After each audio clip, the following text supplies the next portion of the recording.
Amen.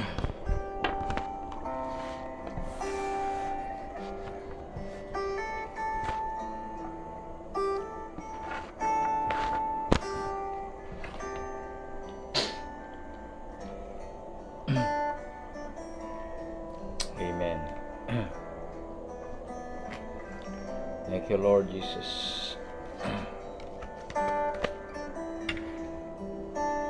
Isang mapagpalang hapon, mga minamahal na kapatid sa Panginoon.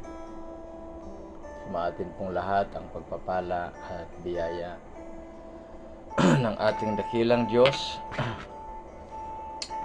Atin pong binabati lahat ng mga kapatid na patuloy na sumusuporta, sumusubaybay sa ating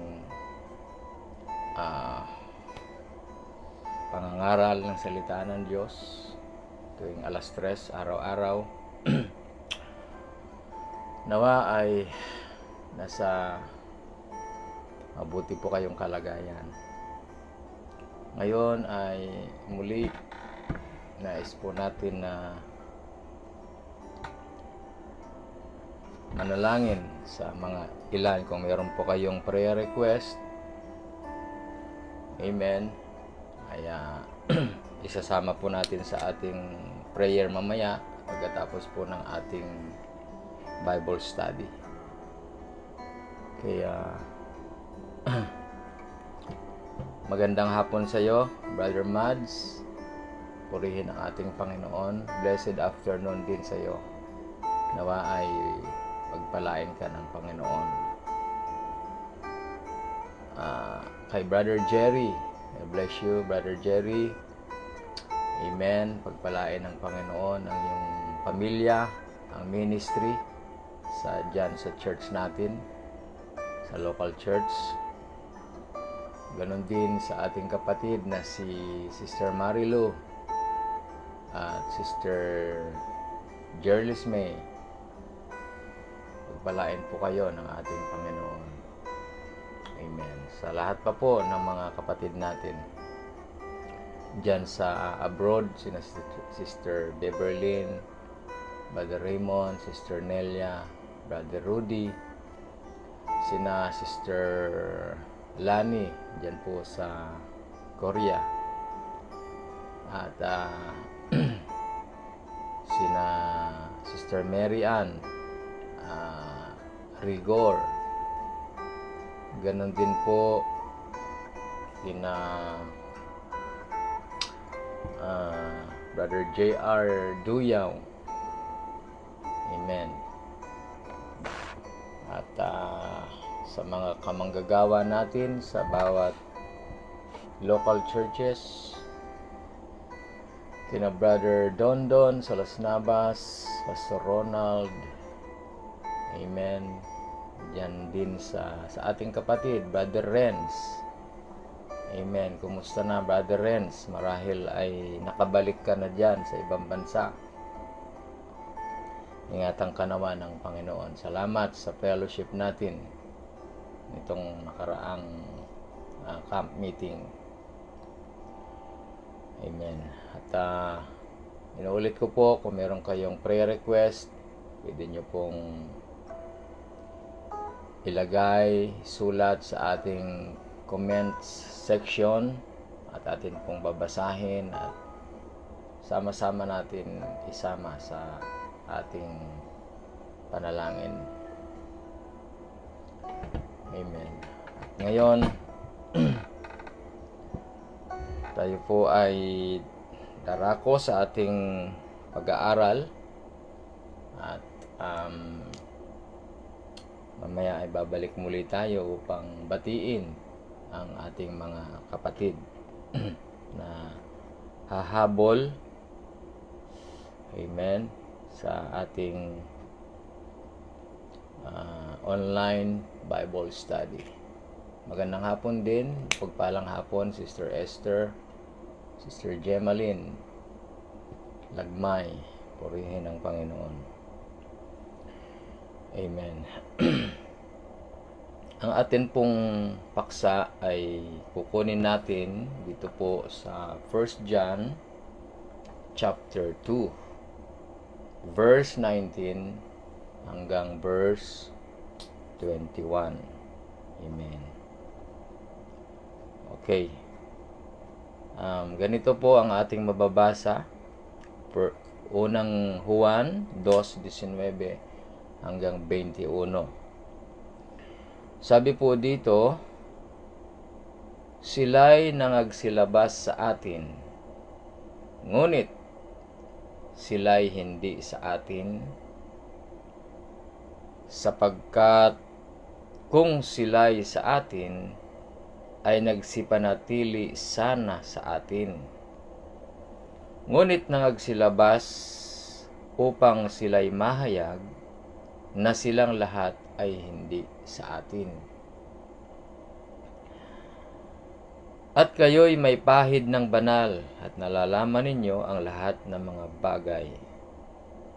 Hindi ko kayo sinulatan ng dahil sa hindi ninyo nalalaman ang katotohanan, kundi dahil sa inyong nalalaman at sapagkat alinmang kasinungalingan ay hindi sa katotohanan.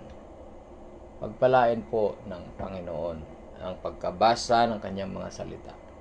Sa hapong ito, atin pong tatalakayin kung ano-ano ang mga dahilan na ang tao o mananampalataya, amen, na nasa loob na ng iglesia ay nagagawa pa nitong lumabas o humiwalay.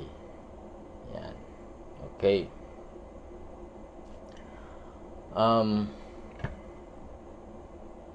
Atin pong isa-isahin ang mga kadahilanan. Amen. Okay.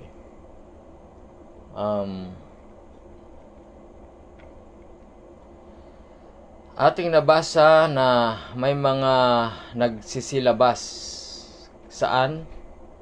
Sa mga fellowship natin.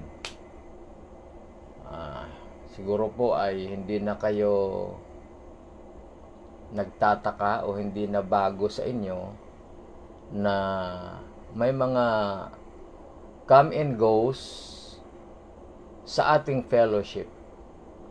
Ka-fellowship natin ngayong taon, pagkatapos sa susunod na taon, hindi na naman natin ka-fellowship. Yun po, no? Para bagang, ano kaya ang mga dahilan? No? Ano kaya itong mga nangyayari? Bakit hindi tumatagal sa fellowship ang mga tinutukoy dito ni Apostol Juan, na sabi niya, kaya sila nagsilabas sa atin sapagat hindi sila sa atin.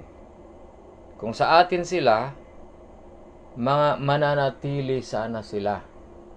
Kaya lang, kailangan po natin tanggapin na mahahayag talaga na silang lahat ay hindi sa atin. Yon.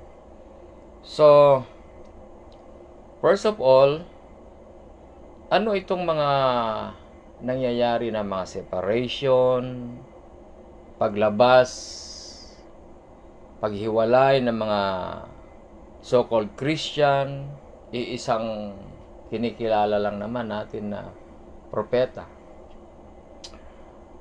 Isa nga sa pinakamahigpit na ipinagbilin ni Apostol Pablo sa kaniyang mga kasama na mga kamanggagawa, lalong-lalo na kay Timoteo, ito ang kaniyang paalala. Pansinin natin, mag-ingat ka sa iyong sarili at sa iyong turo. Pansinin po natin mga kapatid, sa pamamagitan ng turo ng isang mangangaral, maa-identified kung sino siya. Dahil sabi ni Apostol Pablo, mag-ingat ka sa iyong sarili at sa iyong turo. Okay? Huwag mong sasabihin na ang turo ko kahit na mali, basta ako tanggapin ninyo. Sa ayaw at sa gusto po natin, yung iniaaral natin na daladalang pananaw, identified tayo doon. Amen. Kumbaga, kung ang tama mo ay, ang aral mong dala-dala ay katotohanan, of course, ang aasahan sa atin ng tao, healthy ang doktrina natin. Ngunit kung ang aral natin ay malayo sa katotohanan, parang tulad ito sa isang karamdaman na hindi lamang ang aral mo ang lalayuan, kundi pati ikaw kasama sa lalayuan. Kaya ang bilin ni Apostol Pablo, Timothy, mag-ingat ka sa iyong sarili at sa iyong turo. Ngayon, manatili ka sa mga bagay na ito, sapagkat sa paggawa nito ay ang iyong sarili ang ililigtas mo at ang mga nagsisipakinig sa iyo. Nakasalalay po ang kaligtasan ng isang mangangaral batay sa dala niyang aral at sa mga nakikinig sa kanya. Kaya dito, isa sa mga dahilan kung bakit may nangyayaring separation o pag-alis ng isang believer sa kapwa niya, believer sa isang fellowship, dahil po sa mga aral na hindi napagkakaisahan. So, malinaw po siguro. Mamaya, alamin natin at magbigay tayo ng halimbawa kung ano yung mga aral na yon. Pangalawa na dahilan kung bakit nagkakaroon ng paglabas sa isang fellowship, after fellowship, lalabas na naman. May mga tao talagang hindi sila nananatili sa isang fellowship. Isa sa mga dahilan bukod sa aral ay ito. Sa Titus chapter 1 verse 9 to 10. Sabi po dito, na nananangan sa tapat na salita na ayon sa turo upang umaral ng magaling na aral at papaniwalain ang mga nagsisisalangsang. Pero pag meron tayong tamang aral, ay may posibilidad na yung mga nagsisisalangsang ay maaayos ang kanilang buhay. Ngunit, meron din naman, sabi dito sa verse 10, sapagkat may maraming mga suwail. Yun. For there are many unruly. Yan. Isa po sa dahilan kung bakit may mga taong hindi makatagal sa isang fellowship kasi ang kanilang lakad, ang kanilang buhay, unruly, magulo. No? Pagkatapos sabi rito, mapagsalita ng mga walang kabuluhan at mga magdaraya. Yan. Isa ito yung mga unruly, vain talkers, at saka mga deceivers. Kaya sila nagsisilabas dahil kapag sila po ay sinasaway, nakokorek, hindi sila makatagal. Kaya ang remedyo nila, lalabas, maghahanap ng isang simbahan nakokonsente aayon sa kanilang mga gawa kahit sila po ay unruly o magulo o suwail. Sabi po dito, at saka kahit sila ay mga vain talkers, mapagsalita ng mga salitang ikasisira ng kanilang kapatid, hindi sila sasawayin. So, yun po mga minamahal na kapatid, ang mga kadahilanan. Ang masaklap pa dito, kapag itong mga tao na ito na magugulo, ay merong influensya, sila ay, sabihin natin, mapera, pwedeng napaka-supportive sa church, nasasanay sila na hindi sila nasasaway. Nasasanay po sila na dahil sa kanilang support, natitikom ang bibig ng kanilang mga ngaral. Kaya kapag dumating ang panahon na sila po ay nakorek, yun na, hindi na sila makakatagal. Kaya hahanap sila ngayon at lalabas sa isang fellowship. So, yun po ang katotohanan, mga minamahal na kapatid, na nangyayari at patuloy na nangyayari. Isa pang karagdagan, no? At kukuha na tayo ng halimbawa ng mga aral na pinagmumulan ng hiwalayan. Sa Hebrews chapter 13 verse 9, ganito po ang ating mababasa. Huwag nga kayong padala sa mga turong sari-sari at di kilala, sapagkat mabuti na ang puso ay patibayin sa pamamagitan ng biyaya, hindi sa pamamagitan ng pagkain na di pinakikinabangan ng mga nag-abala sa kanila. Yon. Ano daw po ang mga bagay na dapat nating tingnan, na wag tayong dapat patatangay? Sa mga turo na sari-sari at di kilala. Yan. Okay. Ano ba yung mga turo na yon na iniwasan natin nung tayo ay namulat sa katotohanan? Nakilala natin, mga kapatid, na isa lamang ang Diyos na kinikilala natin. Walang ibang ating Panginoong Hesukristo. Kaya, ito ang masaklap sa kapanahonang ito.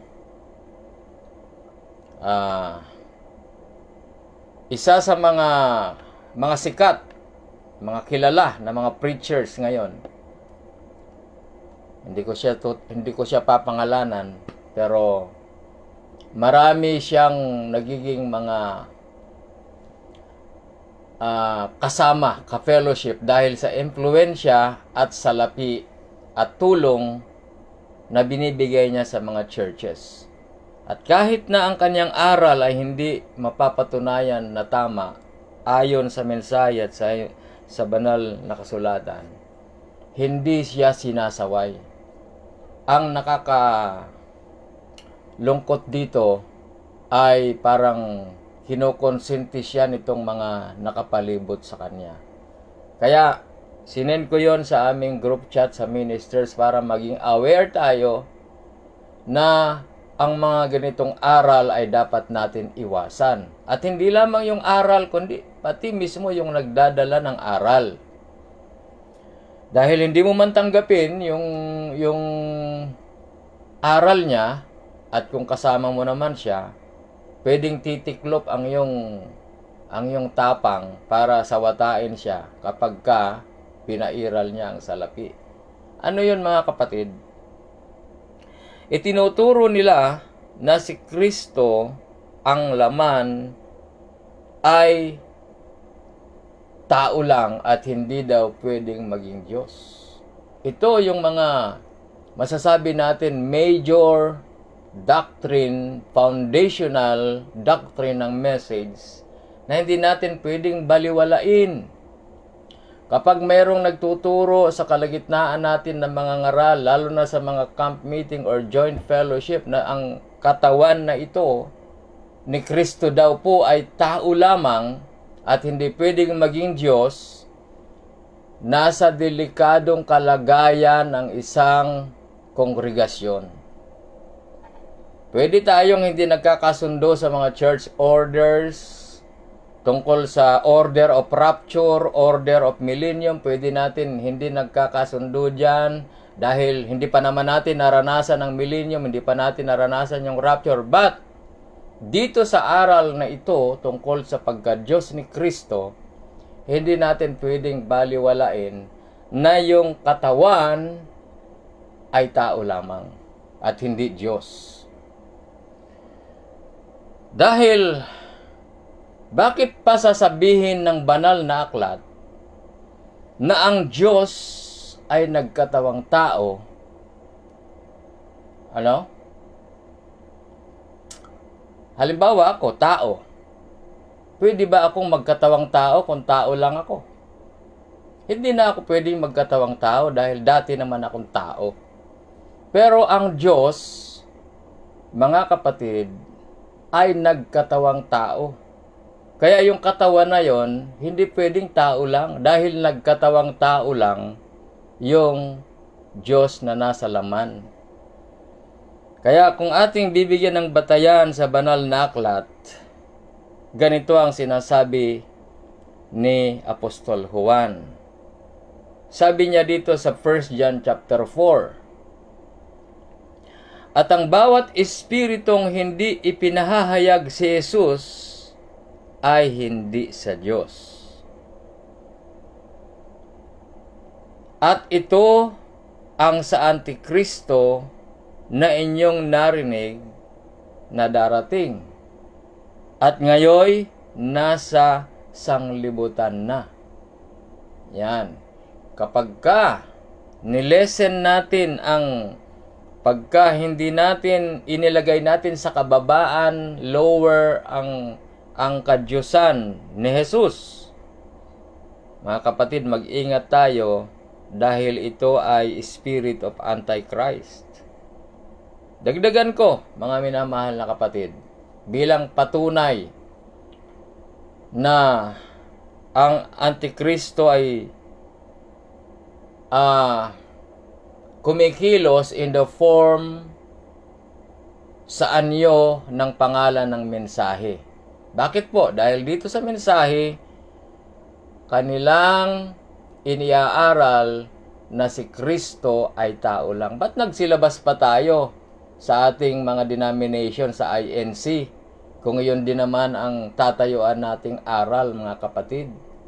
Malinaw na nga na sinabi ni Kristo, ang nakakita sa akin, nakakita sa Ama. Ang nakakita sa laman na yon, nakakita sa Ama. See? Ang sabi dito ni Apostol Juan, sapagkat marami ang magdaraya, John chapter 2, 1 and 7. Maraming magdaraya na mga sisilitaw sa sanglibutan, sa makatuwid ay ang mga hindi nagpapahayag na si Hesukristo ay naparitong nasa laman. Ito ang magdaraya at ang Antikristo.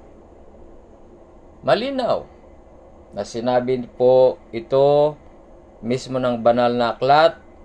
Kapag hindi natin pinahayag na si Kristo ay naparitong nasa laman, iyan ay sa Antikristo. At sabi ni Timothy, wala nang pagtatalo, no controversy, God manifested in the flesh.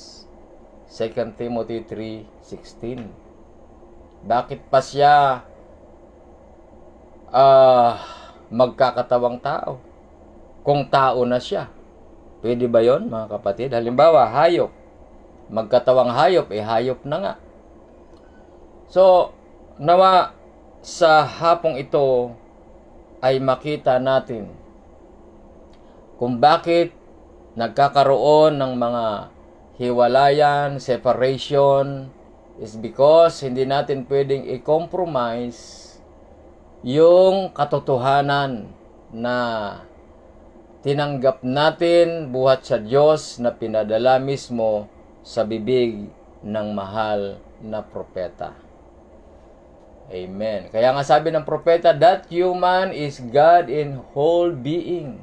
Hindi mo pwedeng sabihin na tao lang yun, mga minamahal na kapatid. Ngayon, ano ang dapat nating gawin bilang isang paalala ng banal na aklat? Ito po ang tagubilin sa atin ng banal na kasulatan. Sa Romans 16, 17 hanggang 18, sabi niya, ngayoy ipinamamanhik ko sa inyo mga kapatid. Natandaan ninyo yaong pinanggagalingan ng pagkakabahabahagi at ng mga katitisuran. Katitisuran saan? Laban sa mga aral na inyong nangapag-aralan. So, sabi rito, at kayo'y magsilayo sa kanila. Dalawang bagay ang dapat nating tandaan. Sa mga pinagmumula ng kapagkabahabahagi, tandaan sila at saka lumayo sa kanila. Two things na dapat natin makita.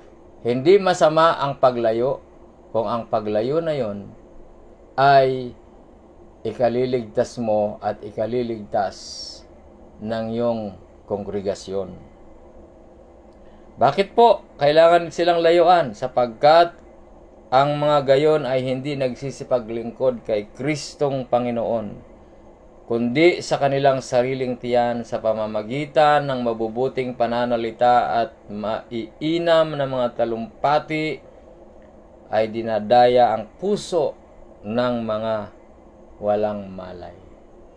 Kaya nawa sa hapong ito, sa isang maikli na pag-share, sa susunod ay bibigyan natin ng part 2. Ngayon po ay oras na para putulin muna natin pansamantala. Pero ito ay ang mga kadahilanan. Bakit sinabi ni Apostol Juan, they went out from us, but they were not of us. For if they had been of us, they would not doubt have continued with us. Kung sila ay sa atin, magpapatuloy sana natin silang kasama. Kaya pagpalain po kayo ng ating Panginoon sa hapong ito. Kaya hindi tayo nakikisalamuha sa mga sari-saring turo at mga turo na hindi kilala at ipinakilala ng mensahe. Pagpalain po kayo ng ating Panginoon.